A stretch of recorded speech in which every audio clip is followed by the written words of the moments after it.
আসসালামু আলাইকুম। দেখো, আমরা এর আগের সমস্যাটিতে একটি প্রবলেম সলভ করেছিলাম। যে থিওরিটিক্যাল কনসেপ্ট ছিল আমাদের, যে এ একটি বাস্তব সহগ বিশিষ্ট বা সংখ্যা বিশিষ্ট যদি ম্যাট্রিক্স হয়, তবে এ প্লাস এ ট্রান্সপোজ একটি প্রতিসম ম্যাট্রিক্স এবং এ মাইনাস এ ট্রান্সপোজ বি প্রতিসম বা অপ্রতিসম ম্যাট্রিক্স। তো সেখানে আমরা প্রতিসম ম্যাট্রিক্সের ডেফিনেশন বা অপ্রতিসম ম্যাট্রিক্সের ডেফিনেশনটিকে ব্যবহার করেছিলাম। তো আমরা এখন একটি প্রবলেম দেখব। দেখো, এ একটি ম্যাট্রিক্স দেওয়া আছে, যে ম্যাট্রিক্সটিকে একটি প্রতিসম ম্যাট্রিক্স এবং একটি অপ্রতিসম ম্যাট্রিক্সের সমষ্টি হিসেবে প্রকাশ করতে বলা হচ্ছে। তাহলে বিষয়টি খুবই সোজা যদি তোমরা ধারণাটি পোষণ করো, যে এখানে একটা ম্যাট্রিক্স, তাকে আমরা দুইটা ম্যাট্রিক্সের সমষ্টি হিসেবে প্রকাশ করব, যার একটি হলো প্রতিসম ম্যাট্রিক্স হবে, আরেকটি হলো অপ্রতিসম ম্যাট্রিক্স হবে। তো দেখো, আমরা এখানে থিওরিটিক্যাল পর্যালোচনায় আগে আসি। যে কোনো ম্যাট্রিক্স এ যদি হয় তাকে আমরা এভাবে করে লিখতে পারি। দেখো, এ প্লাস এ ট্রান্সপোজ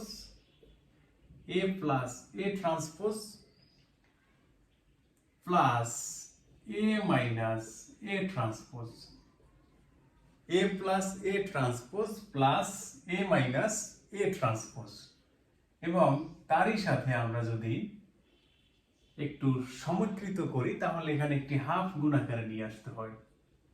অর্থাৎ A plus A transpose plus A minus A transpose, এটি হলো আমাদের জন্য দুইটা ম্যাট্রিক্স। যদি আমরা এভাবে করে ভেঙে ফেলি, দেখো, half A plus A transpose plus half A minus A transpose. তো এখানে স্কেলার যেহেতু হাফ, এটি নিয়ে আমাদের আলাদা করে ব্যাখ্যা করার কিছু নেই, যে স্কেলার এটা এর মতো সবার সাথে গুণ আকারে থাকবে। তো মূলত ম্যাট্রিক্স বলতে আমরা ভিতর থেকে একটু বুঝতে চেষ্টা করি, সেটি হলো এ প্লাস এ ট্রান্সপোজ এবং আরেকটি হলো এ মাইনাস এ ট্রান্সপোজ।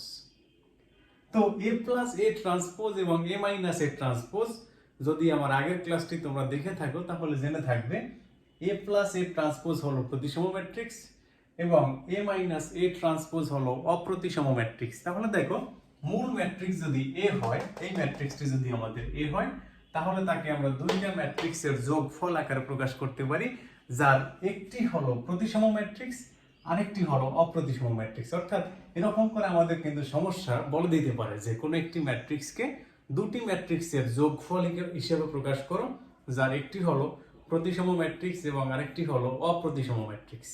অর্থাৎ তোমরা কি করবে, তাহলে ম্যাট্রিক্স এটাকে এভাবে করে ভেঙে নিবে দুইটা ম্যাট্রিক্সের যোগফল হিসেবে। এবারে এই ম্যাট্রিক্সটি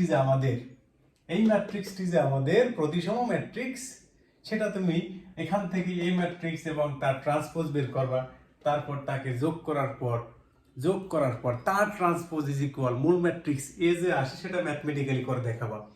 একই সাথে তুমি এ মাইনাস এ ট্রান্সপোজ বের করে নিবা, এ মাইনাস এ ট্রান্সপোজ বের করে তার ট্রান্সপোজ নিয়ে দেখতে পাবে যে ম্যাট্রিক্সটি হবে মাইনাসে, অর্থাৎ সেখান থেকে এটাও কিন্তু প্রমাণিত হবে। হ্যাঁ, এখানে একটা বিষয় মনে রাখতে হবে, এই ম্যাট্রিক্স এবং এই ম্যাট্রিক্সের কেবলমাত্র যোগফল আকারে উপস্থাপন করলেই হবে না, এটা যে আমাদের প্রতিসম ম্যাট্রিক্স সেটা ম্যাথমেটিক্যালি করে দেখাতে হবে, এটা যে আমাদের অপ্রতিসম ম্যাট্রিক্স সেটাও আমাদের ম্যাথমেটিক্যালি করে দেখাতে হবে। অর্থাৎ এ মাইনাস এ ট্রান্সপোজ তার হোল ট্রান্সপোজ চলে আসবে মাইনাস এ হিসাবে। এটাই হলো আমাদের এখানে বলার বিষয়, খুব গুরুত্বের সাথে কিন্তু খেয়াল রাখতে হবে। অর্থাৎ একটা ম্যাট্রিক্সকে দুইটা ম্যাট্রিক্সের যোগফল আকারে প্রকাশ করলাম, যার একটি হলো প্রতিসম ম্যাট্রিক্স আর একটি হলো অপ্রতিসম ম্যাট্রিক্স। তো এ পর্যন্ত থাক, আমরা আগের সমস্যাটিকে যেহেতু জেনে আসছি, এটাই হলো আমাদের সেই রিলেটেড একটি সমস্যা।